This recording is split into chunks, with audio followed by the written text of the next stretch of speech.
Salut à tous, j'espère que vous allez bien. On se retrouve aujourd'hui dans un autre décor. Comme vous le savez, j'ai mon shop tattoo. J'ai voulu me retrouver ici simplement pour avoir un peu plus de tranquillité pour pouvoir faire le début de cette vidéo. De temps en temps, vous aurez ce décor. Ce qui est un peu dommage, c'est que ça résonne. Donc c'est un peu chiant. J'espère que ça ne résonne pas trop sur la vidéo. Donc aujourd'hui, je vais vous présenter la vidéo de Nîmes, donc de la bourse de Nîmes qu'on a fait donc, il y a quelques semaines. Donc très belle bourse, c'était vraiment sympathique. J'ai préféré faire une intro avant et une intro à la fin, parce que j'ai des choses à dire à la fin. Et j'ai des choses à dire avant, vous expliquer un petit peu pourquoi j'ai commencé à filmer que le dimanche. J'ai pas pu filmer le samedi parce que vous êtes énormément nombreux à être venus me voir. Et c'était vraiment super bien, voilà, j'étais vraiment content. J'ai pas eu une seconde, j'ai même pas pu manger à midi tellement qu'il y avait du monde. Mais voilà, ça m'a vraiment fait plaisir. Vous êtes venus, on a pu discuter, échanger un minimum, faire quelques photos, c'était cool. En tout cas, la bourse, c'était vraiment pas mal. J'ai vraiment bien aimé, comme d'habitude. Je vous laisse avec la vidéo et on se reprend juste après. Salut à tous, j'espère que vous allez bien. Aujourd'hui, on se retrouve, c'est donc dimanche matin. Je vous fais l'introduction aujourd'hui, car je n'ai pas du tout le temps hier, au Reptiliade de Nîmes. J'espère que cette vidéo vous plaira. J'essaierai de vous faire un condensé des 2 jours sur une seule vidéo. Donc j'ai des plans d'hier, j'ai des plans d'aujourd'hui que je vais faire et je vais vous condenser ça donc sur une vidéo de 20-30 minutes en espérant vous faire plaisir.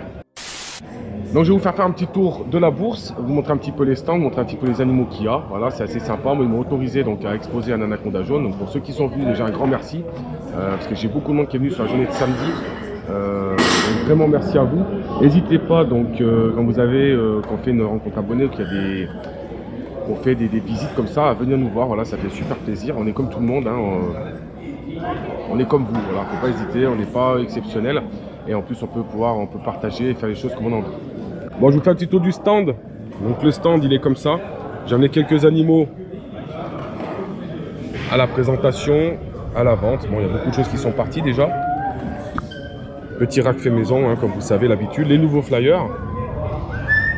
Là, donc on a la présentation avec l'anaconda, donc j'ai fait un petit balisage. J'ai un peu dégueulasse, mais bon, le problème c'est que tout le monde faisait tomber hier, donc c'est un peu casse-couille.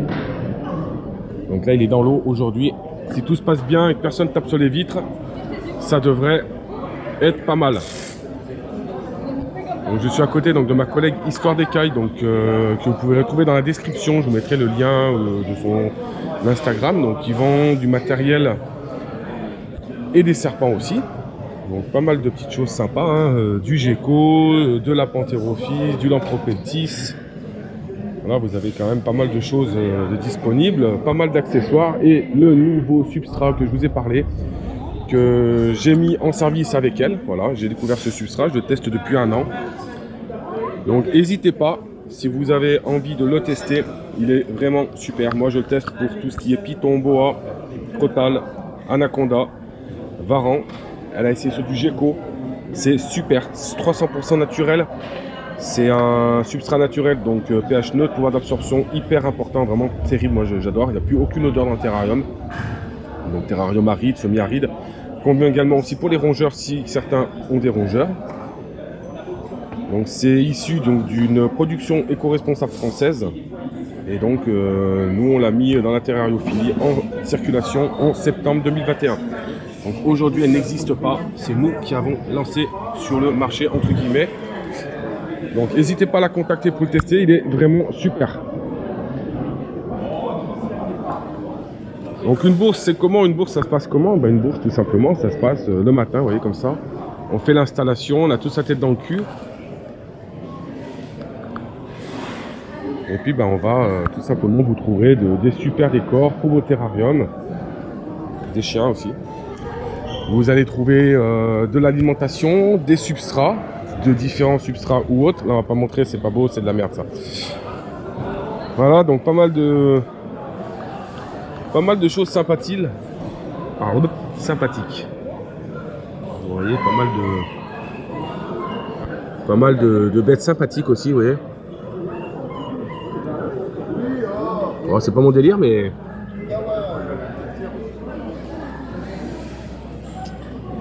Aspedites ramsayi. Je sais pas si vous allez voir quelque chose, ça brille un petit peu. Super sympa, donc il y a quand même des jolies bêtes, hein. Pas mal de Morelia aussi. Reste avec papa. Bon, moi je vais pas vous faire une vidéo avec de la musique, hein. Je vous parle en même temps parce que tout simplement je trouve que les vidéos de bourse où ça on vous met de la musique, on se fait chier plus qu'autre chose. Donc voilà les petites tortues.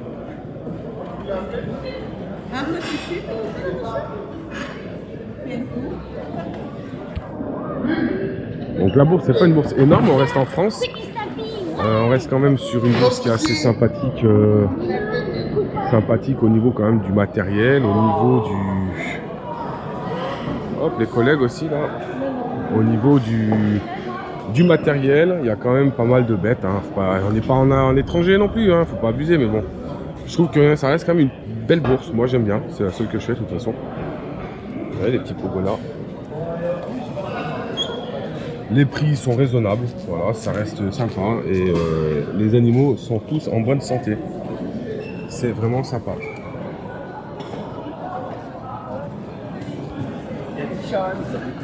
Il y a des grosses chances qu'on ait. Donc là on arrive sur les stands qui sont vraiment pas top, c'est sale, les gens sont pas cool. Putain, ils sont balèzes hein.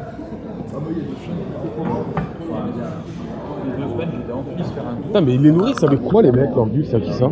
Mais ça c'est un sauvetage qu'ils ont récupéré hier sur Nîmes pendant le salon. Elle était dans une boîte, apparemment elle était plus petite que la caisse blanche là. Elle vivait dedans plus qu'elle était petite. Putain mais comment ils arrivent à avoir des gutes de cette taille là les mecs? Ça c'est des gens, ils ont qu'un serpent je pense, ils ont pas de gosses. Ouais, ça, et ils leur donnent... Je sais pas.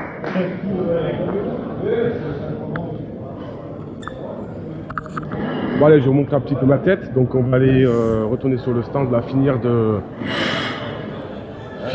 d'installer. Franchement 65 €, tu me fais le même prix pour cela, je te prends de suite. Non, Maï, ils sont vendus, regarde, c'est marqué réservé. Ma mère, c'est vrai, tu m'as dit. Hein. Non, tu vois, ça c'est des tailles correctes, toi. Bon après, j'ai déjà vu des spécimens gros en goutte. Elle est belle bête, hein. Bon, donc, je reprends. Donc là, donc, on va aller finir d'installer. La bourse va ouvrir. Je vous ferai des plans musicaux un petit peu tout à l'heure pour vous montrer un petit peu les différentes choses qui se passent pendant la bourse. Voilà, donc il y a un peu de tout quand même. Hein. On n'est pas sur des bourses où il n'y a rien non plus, mais on n'aura pas des serpents venimeux ou autres. Après, pas beaucoup de Morelia cette année. Pas beaucoup de Morelia viridis, pas beaucoup de... Pas trop de boa, ça change. Beaucoup de Python Régus. Bon les amis, donc influence de monde dans la bourse, je vais vous faire un petit tour rapidement.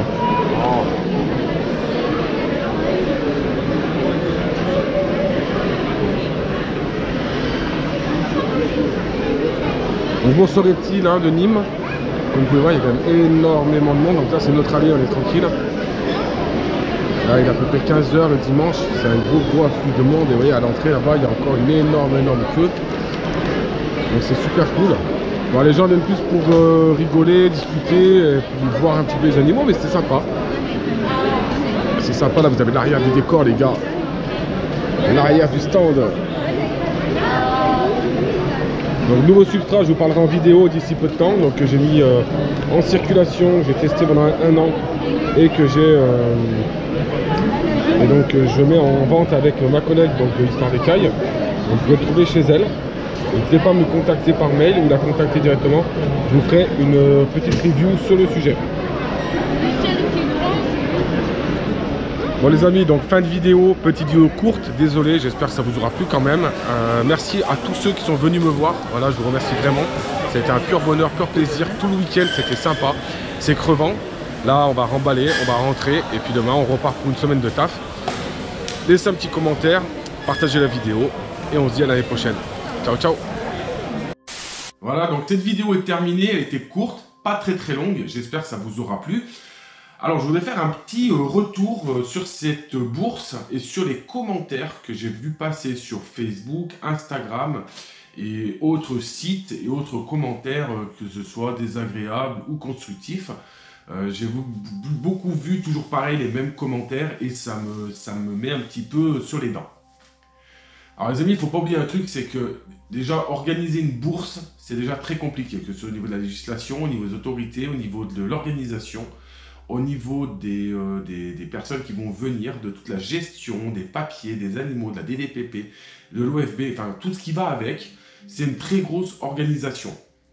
Derrière cette organisation, il y a du monde. Il y a des personnes qui vont gérer la logistique, la sécurité. Il y a les pompiers, il y a les personnes qui créent l'événement. Il y a les personnes qui s'occupent de tout ce qui est boisson. Enfin bon, il y a toute une logistique à créer, une installation en amont et après, qui est assez complexe. Et c'est vrai que, oui, à l'étranger, il y a des grosses bourses. Oui, on pourrait faire plus gros, mais on est en France. À pas oublier une chose, c'est qu'aujourd'hui, sur la bourse de Nîmes, qui est quand même une bourse qui date depuis quand même quelques années maintenant, hein, c'est une bourse où on a vu énormément d'éleveurs à l'époque qui étaient plus ou moins connus, mais vu qu'aujourd'hui ils sont plus connus, ils ne prennent pas le temps de se déplacer pour leur activité. Donc résultat, on n'a aucun magasin de France sur cette bourse. Quand je dis magasin, je me comprends, je parle de magasins connus, des gros magasins qui pour moi devraient avoir un stand sur les bourses en France. Je ne parle pas de toutes les bourses, mais les principales bourses. Et je ne pense pas qu'on en ait 50 en France quand même. Je pense que la bourse de Nîmes, c'est quand même une belle bourse. On a vu des éleveurs qui devraient revenir, qui pour moi ne sont plus là. Et je trouve ça dommage. Ensuite, on parle beaucoup de diversité sur les animaux. Il ne faut pas oublier, c'est qu'on est en France, on est blindé de législation, blindé d'obligations. C'est un gros merdier depuis le 8 octobre 2018. Il faut savoir que pourquoi vous avez peu d'asiatiques, parce que tout simplement, il ne faut pas oublier, c'est que moi demain, je reproduis 20 bébés. 20 bébés vont me revenir à peu près à 900 € de puçage. Ça veut dire que moi en amont, en plus de mon électricité d'incubation, en plus du temps que je vais passer à démarrer les bébés, la préparation des boîtes, le nourrissage, il faut encore que j'en investir 900 € dans des puces, les déclarations IFA, les paperasses, et en plus de ça, il faut aller vendre des animaux. Donc pourquoi vous voyez de moins en moins d'animaux, entre guillemets, pucés, c'est-à-dire surtout couleuvres asiatiques annexe D, parce que tout simplement, il faut les pucer, que c'est pas simple, et qu'au final, on n'a plus envie de s'embêter avec ça. Il faut être compréhensif aussi. On me dit souvent qu'à la bourse, j'ai vu passer plein de fois qu'il n'y avait pas de diversité. Je suis désolé, j'ai vu du boédon, du boa, du python, du morélia. J'ai vu de la couleuvre asiatique, que ce soit de la radiata, que ce soit de la mandarinus, que ce soit de l'Orecryptophis, que ce soit du Pythiophis, que ce soit des geckos, tortues. On peut partir des insectes. On avait bien sûr de la Pantherophis, du Lampropeltis, comme toujours, du Python Regius. On va pas se mentir, mais c'était pas en grosse majorité. Il y avait énormément d'espèces. J'ai vu du boédon, j'ai vu... qu'est-ce que j'ai vu encore? J'ai pas trop fait le tour, mais... enfin bref, j'ai vu énormément de quantités de serpents. Et en fin de bourse, il y avait toujours les mandarinus, les Orecryptophis, les Pythiophis, les morélia.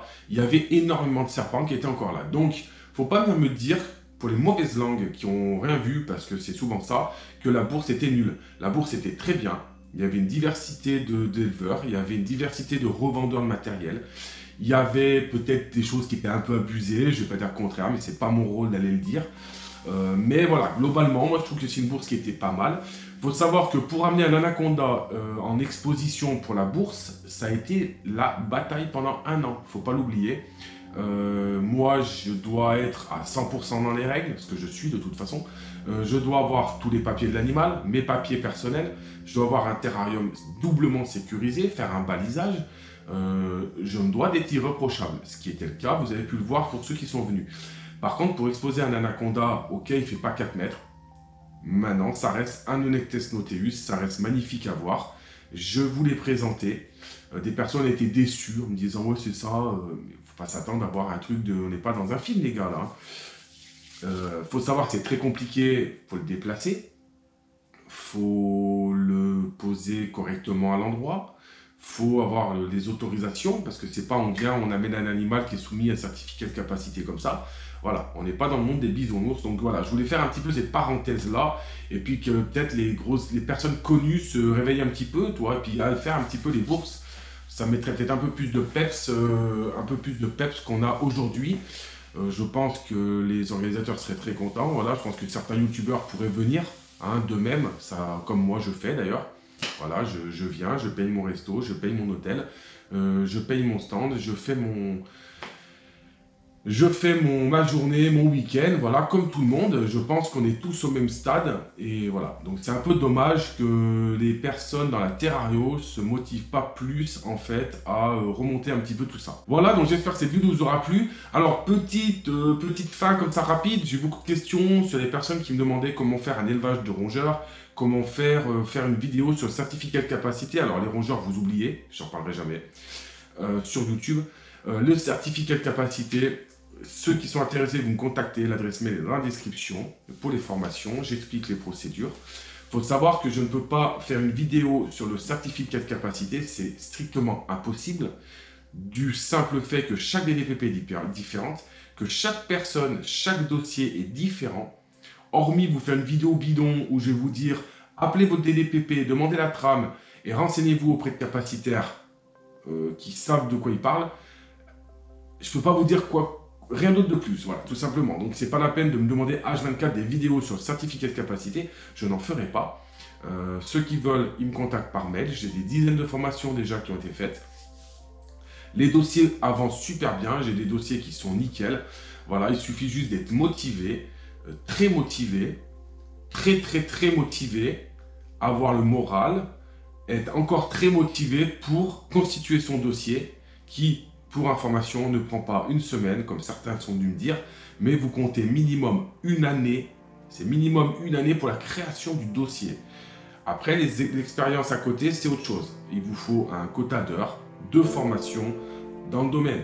Si vous avez fait 300 heures de manipulation groupoïdée et que vous demandez du trimé, à mon avis, ça va coincer quelque part. Voilà, il faut être un minimum logique. En tout cas, n'hésitez pas à me laisser des commentaires, à me partager la vidéo. J'ai adoré cette bourse. On se retrouve l'année prochaine. De toute façon, je serai encore là. Et je vous dis à la prochaine. Ciao, ciao.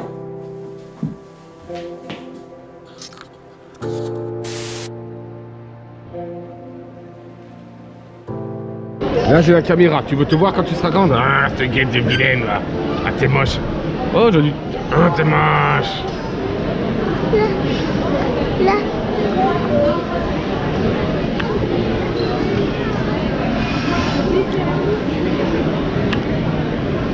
Belle.